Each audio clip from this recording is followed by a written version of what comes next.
John Law was born in Edinburgh in 1671. He was gifted with extraordinary powers of mental calculation and applied his gifts to amassing a fortune in the gambling salons of London. His secret was the use of probability theory.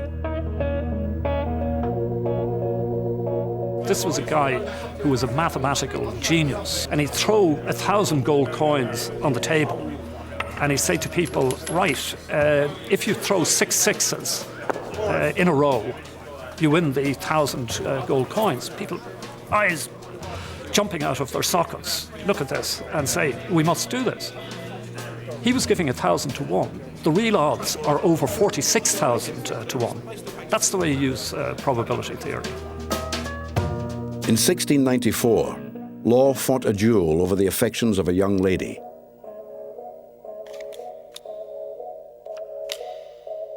He killed his challenger, but was arrested for murder and sentenced to death. Amazingly, Law escaped from prison and fled to Europe, where he would next make his mark in France.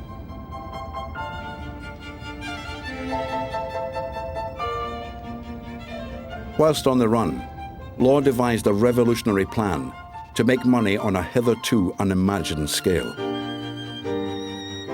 Europe's money supply in the 18th century was tied to actual reserves of gold and silver. Law's plan was to create out of thin air a new supply of cash based on paper money. He argues that money doesn't necessarily have to be backed up by silver or gold. It could be backed up by land, or it doesn't have to be backed up by anything, which is very revolutionary for the time. In the early 1700s, after decades of warfare, France was almost bankrupt. Law saw the opportunity to put his ideas into practice. He got rid of gold and silver, and he lowered the rate of interest, and he got economic activity booming.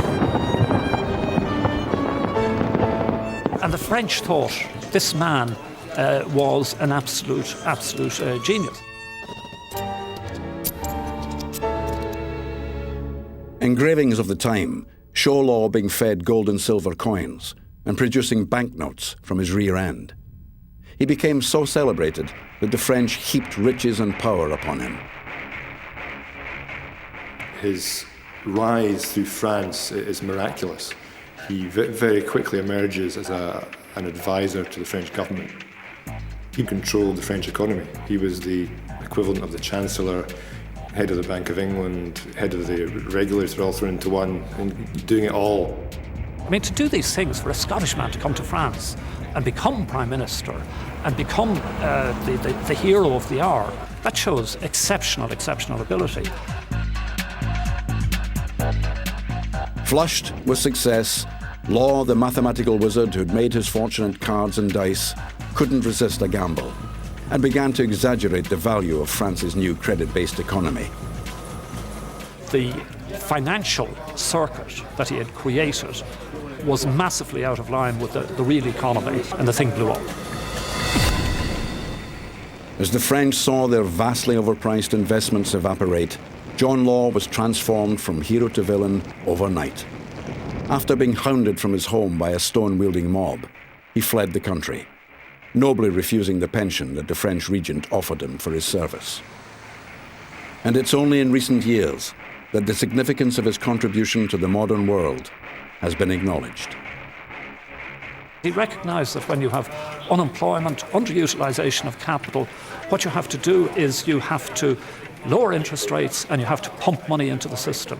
Quantitative easing, these fellows call it today. It's just a euphemism for increasing the money supply.